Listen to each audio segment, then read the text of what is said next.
Oh, pizza! Pizza! Oh, you're you're hungry!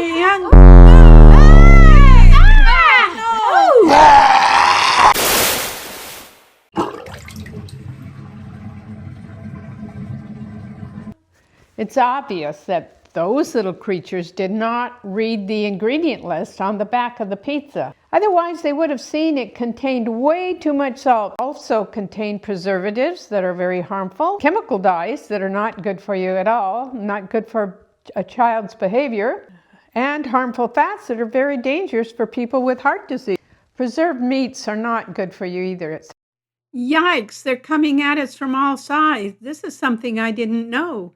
Some pizza boxes may be coated with cardboard that has been treated with harmful preservatives that can migrate into the food. Just another reason not to bring ultra-processed food boxes into your home.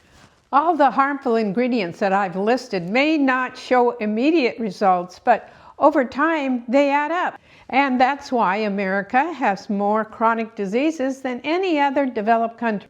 That's true. I'm out to change those statistics. And I'm also reminding you that this video is for your information and educational enjoyment. Please do not consider it medical advice. Some frozen pizzas may not have those harmful ingredients. There are some out there with good quality ingredients. It's no surprise that those are usually the ones from Italy. I've included some links below with suggestions from people who have reviewed these pizzas. I'm not here to review them. I'm just telling you to review them before you buy them. Or make them yourself. That's the best solution. Making your own pizza at home is so very, very easy. You can put as much salt in as you want or not want. It's your choice. Actually, it's going to depend on the sauce you choose, unless, of course, you make it yourself. Look for one with low sodium on the label. I recently did a taste test with some neighbor boys. Their mother says they are very picky eaters. I gave them a choice. I gave them some nice hot frozen pizza that didn't have any harmful ingredients. Then they watched me make a fresh pizza. They watched intently as I rolled out the dough on the counter. They were fascinated. I'll provide the recipe after I give you a few headlines about frozen pizzas. That'll help you make your own decision. I'll give you some ideas to make your own pizza at home. Some from scratch, some from half scratch. They're cheaper, they're fresher,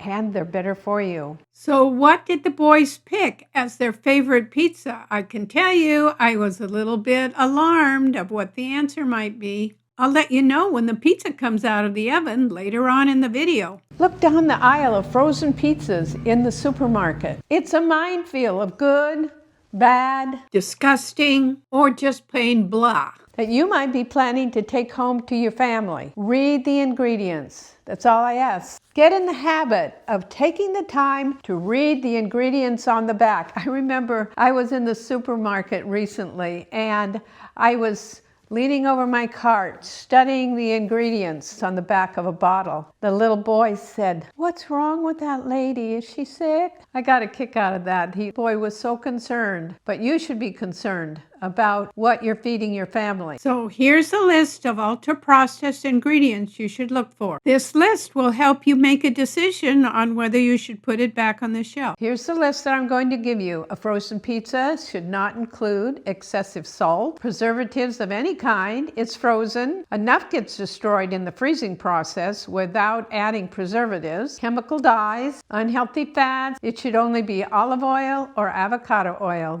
Those are the healthy oils we should be eating. And watch out for preserved meats. I know that pepperoni is so delicious, but it contains a lot of unhealthy fats, excessive salt, chemical dyes, and nitrates. Who knows what else? Sound too extreme to you? That's because harmful ingredients have become a way of life. Boxes have become the norm. Look, fresh cooking has gone out of style, and that's what's making America sick. If you are not living in America, please do not follow our poor example. Toss the box and get back to the roots of homemade freshness. Google gathered information from reliable sources and put the facts into this image. The pepperoni may look delicious, but look what else is lurking in the box. I've gathered a few reliably sourced articles. These are just the headlines, but check out the full article in the description below. Healthline has been telling us the dangers of frozen pizza for years. Would you doubt findings by Yale Medical? Read what they have to say. Dietitians have some great advice for you. Check out their findings. Another reason to regulate ingredients yourself by making pizza at home.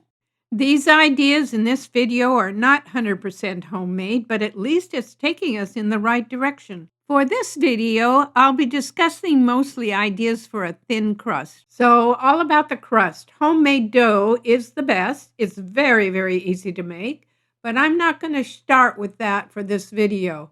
I'll provide it in my video for making tarte flambée. And why? It's because I don't want to discourage you too much. The next best option for a healthy pizza crust is the ready-made, as long as you choose one without additives. I divide it in two parts for a thin crust pizza. Oh, look, there is also a garlic and herb variety. Boboli advertises no high fructose corn syrup or trans fats, but I can't recommend Boboli because it's full of preservatives to make it, quote, shelf stable. Stonefire is a little better, but it still has processed oils.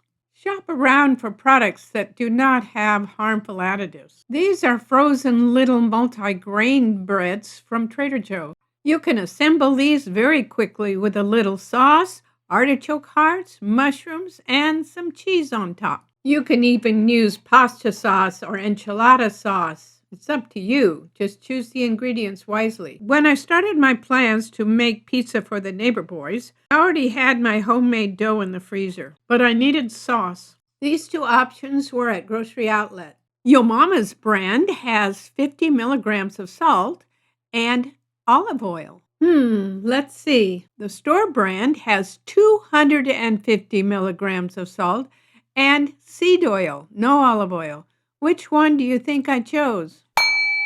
Yo Mama's really does a good job with their pizza sauce. It seems like homemade. If you are on a low-salt diet, and most Americans should be because we eat too much salt, that's 50% more than the daily recommended amount. The type of cheese you choose for your pizza might make a huge difference. Store-bought pre-grated cheese has an anti-caking agent in it. That additive can be made from wood pulp or cotton lint. Give me a break. How long does it take to grate your own cheese? And a block of cheese will keep longer without getting moldy. If you are concerned about salt in your diet, like I am, check out this chart, but don't pay any attention to the graphs. AI got confused. For pizza toppings, why not just think outside the box? I got some of my best ideas for creative pizza toppings at California Pizza Kitchen. Why not go country style with your pizzas? I'm not talking fried chicken and coleslaw. Think China, Thailand, Mexico, India, and Hawaii for ideas. There are many different options for cooking pizzas. Of course, starting with your own home oven. I have always wanted to build my own version of a homemade pizza oven in my backyard. My son actually did that. He built the most gorgeous combo pizza oven, barbecue, and smoker. So awesome. This pre-built one's available for $60,000. You might call it a super elegant high-rise pizza oven. And my son-in-law is a super chef when it comes to making pizza. They have a double wide parked in their yard now. Me, I'm on a pension, so I got this cool little $50 plus number from Ye-Bake. It has a pizza stone, an upper and lower heating element, and I'm just very happy with it. Of course, you can use your own oven, preheated to 500 degrees with the pizza stone in it. Find pizza stones on Amazon, beginning about $20. That's what makes the bottom of the crust super crispy. Another handy tool is the pizza peel, and you can find those on Amazon for between $15 and $20. So now that the pizza's out of the oven, what did the boys decide was their favorite? With no hesitation, it was the homemade one. So what box will you and your family toss next? Let me know in the comments or send me a video of how you did it. So bye-bye to those boxes and bye-bye to you too. See you next time.